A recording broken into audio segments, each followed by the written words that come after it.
Van a ser varios.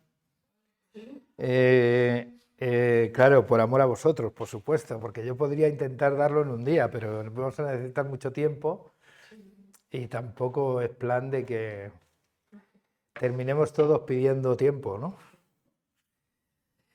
Como sabéis, el domingo pasado estuvimos hablando acerca de, partiendo de la predicación anterior, sobre el fracaso de Israel como pueblo de Dios, y cómo Dios promete, a pesar de Israel,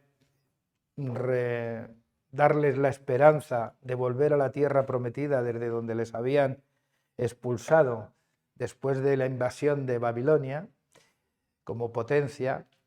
Bueno, y esa promesa de nuevo pueblo, nuevo corazón, la restauración de Israel prometida, más allá de los méritos de Israel, nos introducían también en lo que es la apertura de la puerta a los gentiles por medio de ese fracaso de Israel. Una apertura que se hace plena en la persona de Jesús, el cual de los dos pueblos, judíos y gentiles, hizo un solo pueblo, ¿no? Lo que conocemos hoy como pueblo de Dios, como la Iglesia, ¿no? Y hablábamos acerca de, bueno, de lo que implica esa comunión que compartimos. Leímos 1 Juan capítulo 1, capítulo 1, versículo 1 hasta el 2, versículo 11 de 1 Juan. Y hablamos acerca de la comunión que como Iglesia tenemos basándonos en el testimonio de Cristo. Y llegamos a la conclusión que en Cristo es el único lugar donde, además de estar seguros, podemos ser uno, debemos ser uno. Y en la medida en que nos acercamos a Cristo, cada uno de nosotros, y Cristo es más en cada uno de nosotros, pues más nos encontramos unos a otros y nos reconocemos unos a otros en Él. Dicho eso, hablábamos de una de las primeras características de la comunión cristiana, y era que la comunión cristiana solo es posible, pues bueno, hay religiones en las que uno puede prescindir de su fundador y ser un buen maometano o budista o tal, pero el cristianismo es que está vinculado estrechamente a la persona de su fundador y nuestra relación con él determina nuestra comunión con él. Y estuvimos hablando acerca de que solo en Cristo podemos disfrutar de esa comunión como pueblo y de esa comunión con Dios. Y hablamos también de, bueno, del carácter de esa comunión, que más que místico, que también hay lugar para la mística, ¿vale? No es místico lo otro, no. Hay lugar para la mística, pero lo que hizo posible que hoy podamos tener comunión cristiana y que podamos tener comunión con Dios es que Dios se hizo hombre. Y hablábamos de que había dos maneras de uno familiarizarse con Dios. Uno mediante el logro y el desempeño personal, ¿no? Y otros abrazando el don de Dios en Cristo Jesús, el cual se hizo hombre como nosotros, habitó entre nosotros, vimos su gloria y a todos, a los suyos vino, los suyos no le recibieron y a aquellos que le recibieron les dio la potestad de ser hechos hijos de Dios, con lo cual hemos sido familiarizados, hemos sido hecho parte de la familia de Dios, abrazando a Cristo como el don de Dios y al Dios humanado en Cristo Jesús, ¿no? Entonces, eran dos maneras que existen para entender la espiritualidad también. ¿Os acordáis que estuvimos hablando de eso, no?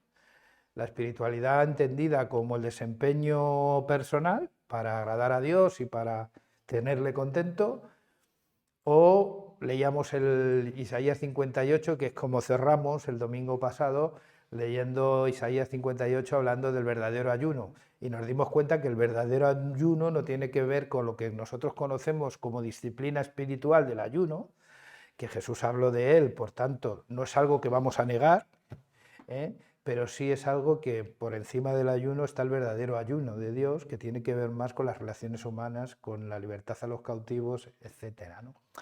Atender a la viuda, al huérfano. Entonces, dicho eso, nos dimos cuenta que la comunión, la verdadera comunión cristiana es encarnacional. no es una vía de escape a este mundo, sino que es una vía, es una forma de encarnarnos también en este mundo, ¿eh? No huyendo. O sea, la fe cristiana no es una fe escapista. Yo sé que hay algunos que solo piensan en a ver si el Señor viene y nos quita de este lugar. No, la fe cristiana no es escapista, no se escapa ni se evade de la realidad, sino que la transforma, la redime, se abraza y se redime. Eso pasa en todos los ámbitos de la vida. Yo sé que muchos nos han contado una espiritualidad que tiene que ver con la dedicación en la iglesia, a la iglesia y tal, y pensamos que esa es la única manera de vivir la espiritualidad cristiana o la comunión cristiana, y siempre vinculada a lo que nosotros tenemos que hacer. Pero lo cierto es que la fe cristiana y la espiritualidad cristiana parte de lo que Él hizo y de que nosotros seamos capaces de creer en que lo que Dios hizo, lo hizo por todos nosotros, ¿no? Entonces, una segunda característica de la fe cristiana tiene que ver que por ser encarnación de la fe, de la comunión cristiana, que por ser encarnacional es relacional, tiene que ver con nuestras relaciones. Y eso lo vemos en la epístola a los Filipenses. Me gustaría que leyéramos capítulo 2, versículos del 1 al 11. Fijaos cómo empieza el apóstol, ¿vale? El apóstol empieza con preguntas. ¿Hay algún estímulo en pertenecer a Cristo? ¿Existe algún consuelo en su amor? ¿Tenemos en conjunto alguna comunión? Es la Nueva Traducción Viviente, ¿vale? ¿Tenemos en conjunto alguna comunión en el Espíritu? ¿Tienen ustedes un corazón tierno y compasivo? Entonces háganme verdaderamente feliz poniéndose de acuerdo de todo corazón entre ustedes, amándose unos a otros y trabajando juntos con un mismo pensamiento y propósito. No sean egoístas, no traten de impresionar a nadie, sean humildes, es decir, considerando a los demás como mejores que ustedes. No se ocupen solo de sus propios intereses, sino también procuren interesarse en los demás. Tengan la misma actitud que tuvo Cristo Jesús. Aunque era Dios, no consideró que el ser igual a Dios fuera algo a lo que aferrarse. En cambio, renunció a sus privilegios divinos, adoptó la humilde posición de un esclavo y nació como un ser humano. Cuando apareció en forma de hombre, se humilló a sí mismo en obediencia a Dios y murió en la cruz como morían los criminales.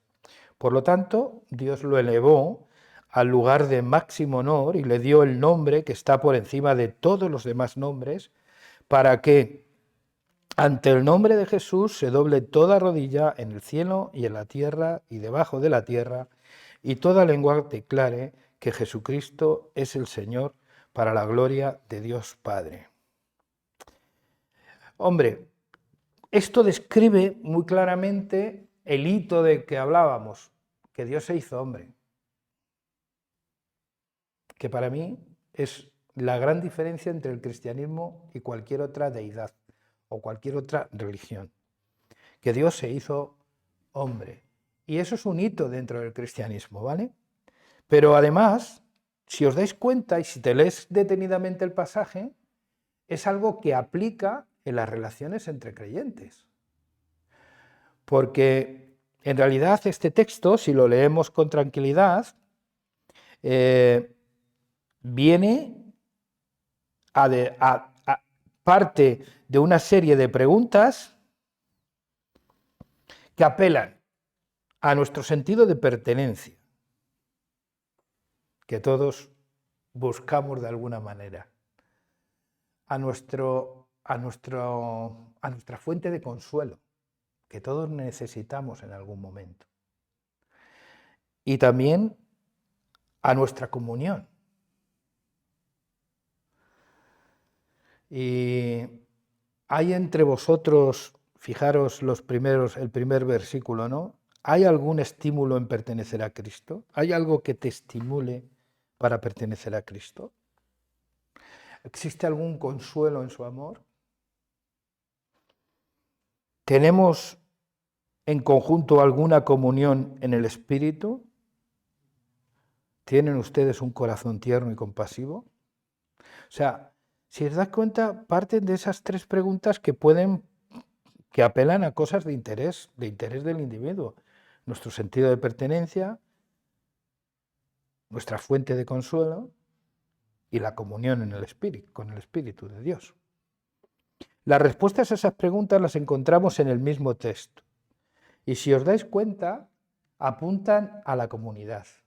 A una comunidad que causa alegría, que cultiva el acuerdo, que se aman, que trabajan juntos en un mismo sentir y en un mismo propósito. Leer el versículo 2 y veréis que así es. Entonces, háganme verdaderamente feliz, dice el apóstol Pablo. ¿Cómo? Pues poniéndose de acuerdo de todo corazón entre ustedes, amándose unos a otros, trabajando juntos en un mismo pensamiento y en un mismo propósito. ¿Os dais cuenta que estas preguntas apelan a esa comunidad que produce alegría en el apóstol, alegría de corazón, que cultiva el acuerdo, que se aman de forma práctica y que trabajan juntos en un mismo pensamiento y en un mismo propósito? ¿No sería esto una verdadera comunión? Claro, pero la comunión tiene sus obstáculos, que son los versículos que siguen hasta el versículo 5, o sea, el 3 y el 4, te dicen dónde podemos encontrar el problema realmente para esa comunión. Y dice, no sean egoístas. ¿Dónde encontramos el primer problema? ¿En quién? En nosotros mismos. No sean egoístas. Si lo quieres todo para ti, si primero eres tú, luego tú, si sobra algo para ti, es muy complicado. No sean egoístas. Segundo, cuidado con la reputación que buscas. No trates de impresionar a nadie. Sencillez, normalidad. ¿Por qué tenemos que exigir a la gente un comportamiento que no nace de ellos? Esto es como tratar de imponer una moral cristiana a un mundo perdido que no tiene fe en Cristo. Pues es igual. Es contraproducente y es un choque frontal, ¿no? Entonces, cuidado con la impresión que quieren causar en los demás, porque podemos empezar a trabajar más lo de fuera que lo de dentro. Así que no traten de impresionar. Ojo con la reputación. Ojo con la reputación que buscan. Tercer elemento y obstáculo. Sean humildes, es decir, consideren a los demás como mejores que usted. Bueno, pues ya lo tenéis ahí, ¿no? Siguiente obstáculo. No se ocupen solo de su propio interés, sino también procuren, si es posible, el interés de los demás. O sea, querer quedar siempre como el aceite por encima, querer tener siempre razón y querer siempre satisfacer única y exclusivamente mis intereses, genera desavenencias dentro de la comunidad. Así que los obstáculos para esa comunión a la que apelaba, que al final, si os dais cuenta, nos da un sentido de pertenencia, es una fuente de consuelo y es también una práctica de la comunión cristiana. ¿Os habéis dado cuenta de las preguntas que vienen antes? Al final, esa comunión se expresa en que somos una comunidad que produce alegría. El buen hijo, dice Proverbios, que es la alegría del padre y de la madre, ¿no? Y el necio, pues un dolor de cabeza, ¿no? O sea, produce alegría, una iglesia que produce alegría. Claro, hay iglesias que lo que te producen es miedo, pánico, vergüenza y otra serie de sentimientos que no vamos a reproducir aquí, pero que no te hacen sentirte cómodo ni a gusto. Háganme sentirme alegre, decía el apóstol Pablo. Y la pregunta es, ¿cómo? Hombre, cultiven el acuerdo entre vosotros. ¿Cultivar el acuerdo qué quiere decir? ¿Que se haga siempre lo que se diga desde aquí? Pues vamos mal. Cultivar el acuerdo significa trabajar en ponernos de acuerdo. Trabajar el acuerdo. No sé, los que trabajáis en empresas y tal y tenéis que llegar a acuerdos, pues no son fáciles los acuerdos, porque a veces parten de posiciones antagónicas. Sin embargo, hay que cultivar el acuerdo. Ámense unos a otros. ¿Cómo yo puedo hacer que mi interés no prevalezca sobre tu interés si no es por medio del amor?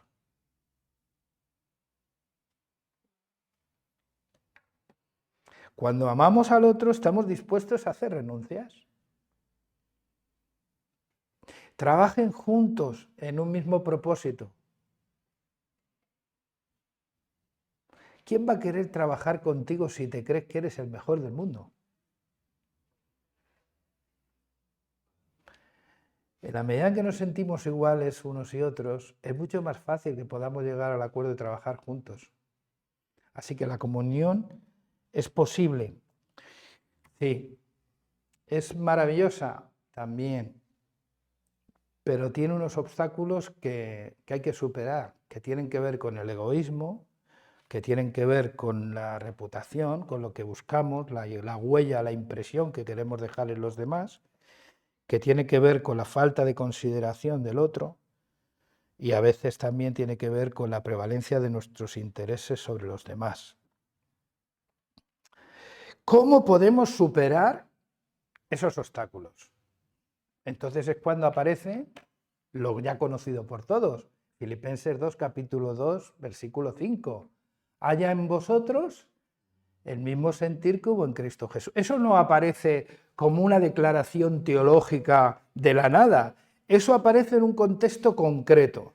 Y en lo que está diciendo, igual que Dios se encarnó en un ser humano para ponerse a tu altura, haz el favor de aprender a encarnarte, encarnarte en los demás. Es decir, ponte en la piel del otro. Usa su calzado para que veas por qué cojea. Porque es fácil señalar que uno cojea y a lo mejor es que tiene el zapato roto. Es lo que nosotros entendemos, usar el calzado del otro, ponte en su piel, sé empático, dirían otros. Enrique seguramente Cervantes diría eso, hay que ser más empáticos. Ponernos en la piel del otro. Y el ejemplo para superar esos obstáculos es y procede del mismo que hace posible la unión y la comunión, que es Cristo. Pero Cristo aquí ya es un ejemplo. Y este texto hay que interpretarlo desde ahí. El cual, siendo en forma de Dios, no estimó el ser igual a Dios como cuestión a la que aferrarse, sino que renunció a sus privilegios. Se despojó de sí mismo, dice la Reina Valera. ¿Se despojó? ¿Y qué sigue diciendo? Léelo. Y tomó forma de siervo. Y en su condición de hombre... Y esta condición de hombre se humilló a sí mismo. Haciéndose obediente... Se hizo obediente hasta la muerte. ¿Veis el proceso? Esto es impensable sin Cristo. Pero con Cristo, que fue el que lo inventó, es más posible, ¿no? Es lo que el apóstol, el autor de Hebreos decía, puesto los ojos en el autor y consumador de nuestra fe. Al final, Jesús es, además de nuestro Salvador, es nuestro Señor y además es autor. Él es el autor de la vida que hemos de vivir y el consumador de esa vida que debemos de vivir. Él es el ejemplo a seguir. Es nuestro referente moral. Llámalo como quieras, mucho más que un rabino, por supuesto. Y lo detalla perfectamente el apóstol Pablo. ¿Qué es ¿Cómo lo diría Jesús eso? Lo mismo que dijo Jesús teológicamente, hablando de la kenosis, del vaciamiento de Dios, de la humanización, bueno, toda la teología que hay detrás de este texto, Jesús lo hizo sencillo. Quien quiera seguirme, niéguese a sí mismo. ¿No sería lo mismo? Lo que pasa es que para negarte no tienes que estimarte tanto y tienes que considerar al otro superior a ti, ¿no? Y no tienes que pensar en tus propios intereses, sino en los de los demás. Todo está conectado, si os dais cuenta. Y en ese sentido Jesús opera dentro de lo que es la lógica del Evangelio. Se sale de la lógica de la ley y se sale también de la lógica que hasta este momento los seres humanos tenían. Yo tengo que hacer esto para ser aprobado o aceptado por Dios. La lógica de la religión. Yo tengo que comportarme de esta manera para ser agradable a Dios. Yo hay cosas que ya me quedan muy grandes. O sea, para mí esa idea de que yo pueda agradar a Dios me parece un acto de soberbia supino. Partiendo de la base que sus pensamientos no son mis pensamientos y que mis caminos no son sus caminos. Y que hay una distancia abismal entre Dios y yo. Y que hay términos como el agradar, que yo lo veo como lo conocemos todos, agradar a Dios, hacer del agradar a Dios, ¿suena? ¿De verdad? Me suena muy grande. Yo he predicado, he exigido, he machacado a la gente con ese término, pero machacar, hasta hacer sangre. Pero esa es la lógica de la religión. ¿Qué es lo que tengo que hacer por llegar a Dios? Por conseguir a Dios. Por merecer a Dios. Ponle el verbo que quieras.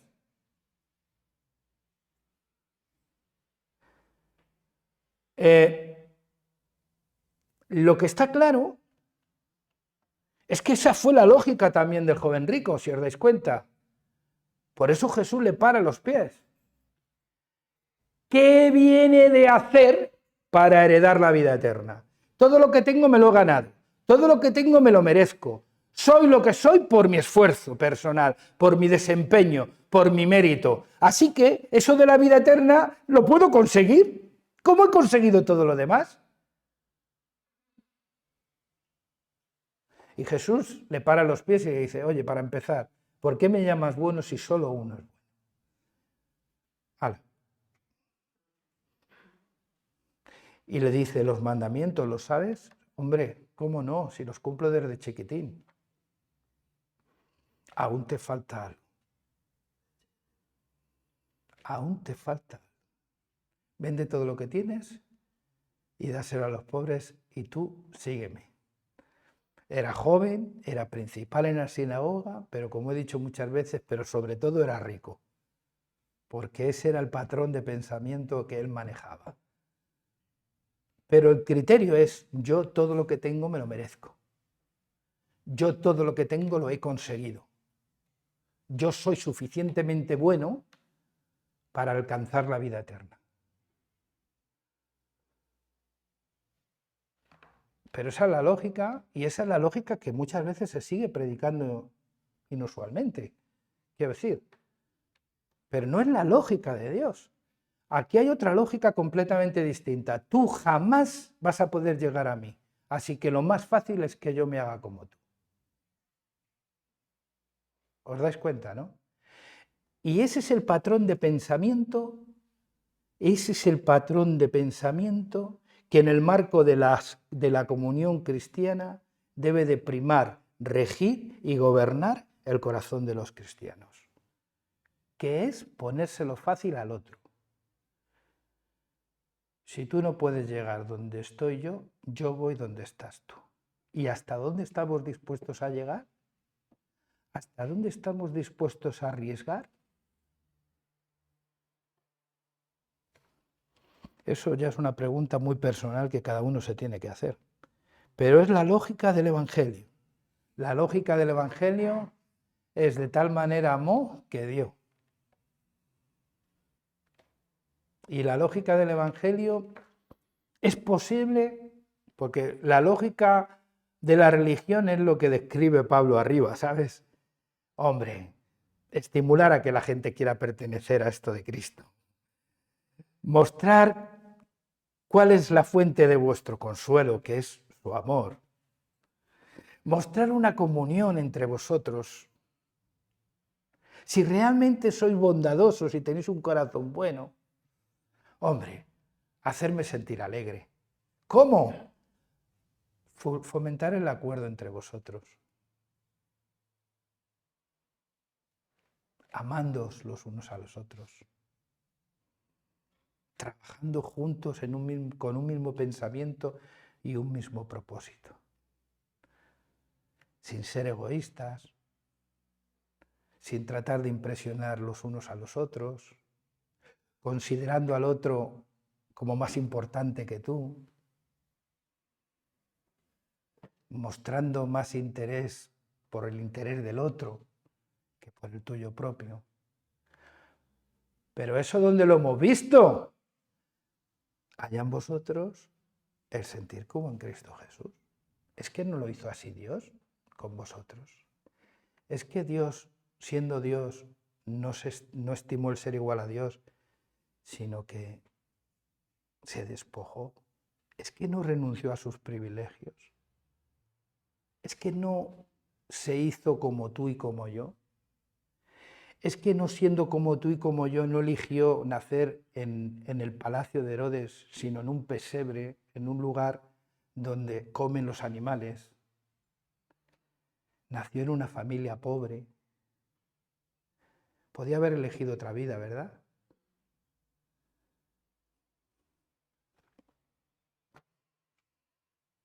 Y siendo hombre como tú y como yo, estas señales encontraréis. Hallaréis al niño envuelto en pañales. Bueno, ¿es que acaso los niños no llevaban pañales?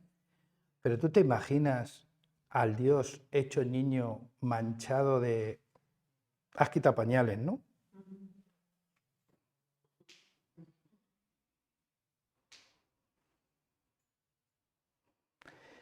Ese nivel de identificación de Dios con la humanidad a la que ama y a la que quiere salvar es brutal. Nosotros seleccionamos a la gente.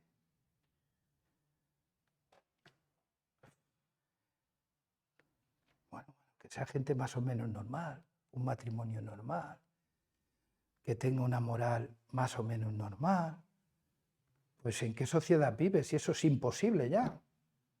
La sociedad de mi padre dejó de ser. O sea, ¿nos ha quedado claro? Esa sociedad ya no existe, nada más que las cabezas de algunos. La sociedad de hoy es distinta. Y algunos quieren seguir con el discurso que me daba mi padre, llegar a la sociedad de hoy. El discurso que me daba mi padre llegaba a mí. Pero yo no puedo seguir el discurso de mi padre para mis hijos.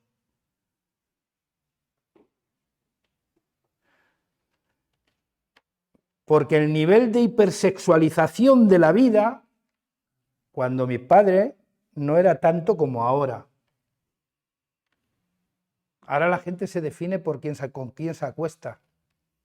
Antes no, antes te definías por tu profesión. Eres pintor, eres carpintero. Eso definía antes más a las personas. Ahora, pues es que ahora mismo es con quien te acuestas, sinceramente. Eso está en el discurso y en el debate. O sea, vivimos una sociedad completa que ha cambiado, no nos hemos dado cuenta, pero la sociedad ha cambiado. Y claro, y nosotros nos pilla a paso cambiado y queremos seguir aplicando cosas del siglo pasado.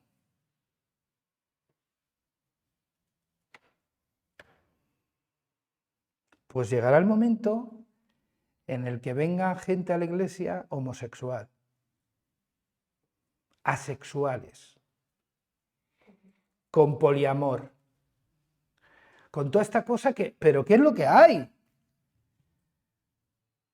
Y nosotros nos vamos a quedar con el matrimonio bíblico, que bueno, que habría mucho que hablar de eso, ¿vale? Con el matrimonio cristiano, que también habría mucho que hablar de eso, pero no es objeto de esta predicación.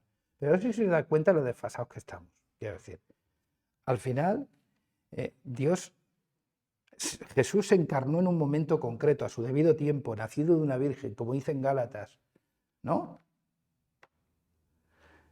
Y tuvo que adaptarse a su... ¿o no? ¿Sabes dónde iba Jesús los sábados? ¿Cuál era la costumbre de todos los judíos? A la sinagoga, a leer o a escuchar la ley de Moisés. ¿Dónde iba Jesús los sábados? A la sinagoga. ¿Qué hacía Jesús entre semana? Currar con su padre. Pero es que lo que tocaba en ese momento.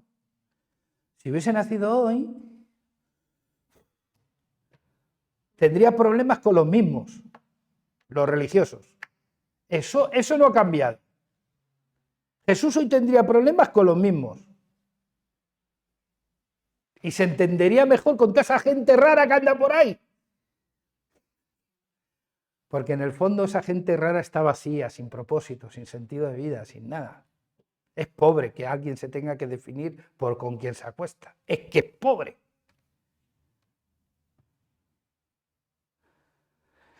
Pero yo voy a concluir ya. Pero no sé si os dais cuenta o si me explico lo suficientemente bien como para que entendamos que el proceder de Jesús marca un referente de cuál debe de ser nuestra manera de relacionarnos con los demás.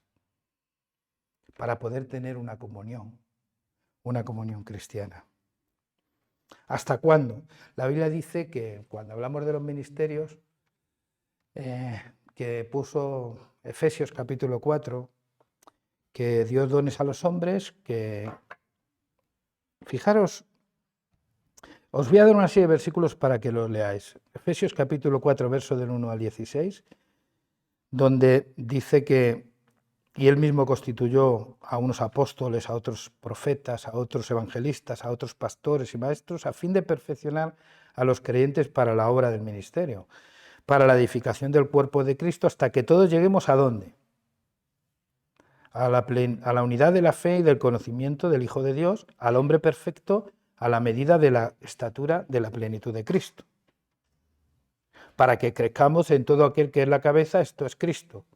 Si os dais cuenta, la comunión es en Cristo, es posible por Cristo y es para hasta que lleguemos a ser como Cristo. El apóstol Pablo decía de los Gálatas, capítulo 4, versículo 19, hasta que Cristo sea formado en vosotros. El apóstol, bueno, el Evangelio según San Juan, Juan el Bautista decía, es necesario que él vaya más y yo vaya más Cristo en nosotros. Si os dais cuenta, al final la comunión cristiana es posible por medio de Cristo, pero el fin es que nos parezcamos a Cristo. Y para que todos nos parezcamos a Cristo, el que dice que permanece en Él debe de andar como Él. 1 Juan capítulo 2, versículo 6. ¿Pero qué me dices de 1 Juan capítulo 3, del 1 al 3? Mirad cuánto nos ama el Padre para que seamos llamados hijos de Dios. Por esto el mundo no nos conoce, porque no lo ha conocido a Él. Amados, ahora somos hijos de Dios y aún no se ha manifestado lo que hemos de ser, pero sabemos que cuando Él se manifieste seremos semejantes, porque lo veremos tal como Él es. Y todo aquel que tiene esta esperanza de ser como Él, ¿qué hace? Así como también Él es limpio. Si os dais cuenta, al final volvemos a lo de siempre. Jesús en nosotros, nuestra esperanza. Somos por Cristo y somos para Cristo. Y hasta que Cristo sea formado en cada uno de nosotros. Ese es nuestro trabajo. Y os dais cuenta que nuestro trabajo es que la gente pueda llegar a ser como Cristo, no como nosotros, que es muy importante, es que parece que no, pero es muy importante que lo tengamos claro, porque no nos predicamos a nosotros mismos, sino predicamos a Cristo. Y entonces es lo que el apóstol y lo que todos vienen a decir una y otra vez. Y el libro de Filipenses nos lo repite. Haya en vosotros, ¿queréis tener comunión entre vosotros? Es difícil porque hay egoísmo, porque hay intereses, porque hay ganas de impresionar, porque hay ego. Tenemos un ejemplo, un camino, Jesús. Amén. ¿Y luego qué? Eso que buscamos, eso que todos buscamos y de alguna manera que deseamos, que es nuestra reputación. Bueno, pues hemos leído, ¿no? Se hizo obediente hasta la muerte de cruz, por eso Dios le exalta en su debido tiempo. ¿Qué ocurre con esto? Que si estamos dispuestos a asumir la causa de Jesús, que es la misión de Dios, a su debido tiempo, Dios se exaltará. Pero no es algo que tiene que ser nuestra obsesión. Así pues, primero Cristo en mí, después Cristo en nosotros, consecuencia de eso, Cristo en vosotros, para culminar con esa gran declaración que es una confesión de fe estupenda de Efesios que dice, un Dios y Padre de todos, que está por encima de todos, que actúa por medio de todos y que está en todos. O sea, fíjate tú, ya se les acaba el chollo a los que quieren manipular. Es que no tenemos un Dios que nosotros lo hacemos así por comodidad vuestra. Así de claro. Pero no tiene que ser así. Esto puede desaparecer, podemos buscar la otra manera de ser. Pero es cómodo para vosotros. Cada vez más incómodo para los que pensamos que puede ser de otra manera. Pero hay que romper con eso. Hay que romper con eso. Y hay que empezar a entender que la verdadera comunión cristiana, ¿vale?, es la respuesta a nuestro sentido de pertenencia, es la fuente de nuestro consuelo, que se expresa en comunidad, en una comunidad que produce alegría, que cultiva el acuerdo, que se aman, que trabajan juntos en un mismo propósito y en una misma pensamiento, que encuentra los obstáculos propios en cada uno de nosotros, que no hay que apuntar a nadie, que es que esos obstáculos del egoísmo, del interés personal por encima del otro, de la consideración excesiva de nosotros mismos y la poca consideración hacia los demás, todo eso está ahí y que solo hay una manera de romper eso y de superar esos obstáculos todos juntos, y es que Cristo sea formado en nosotros, y es que sigamos su ejemplo.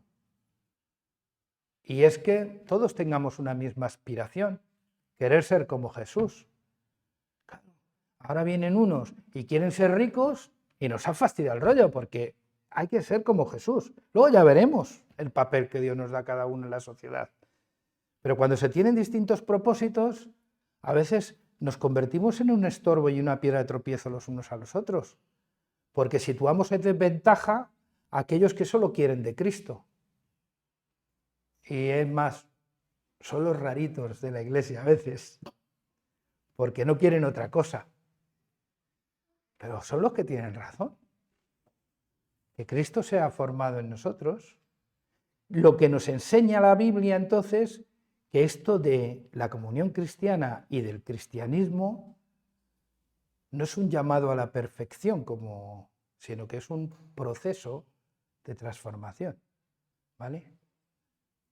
Por eso yo os animo y me animo a mí mismo a que cambiemos de una vez definitiva esto, que nuestras aspiraciones sean que Cristo sea formado en nosotros, primero en mí, luego en nosotros y luego en ellos. Para ello hay que predicar a Cristo y no a nosotros. ¿Vale? Por eso lo que hacemos lo hacemos en el nombre de quién. ¿Y para la gloria de quién? Jolín, ¿y por qué no sale tan difícil?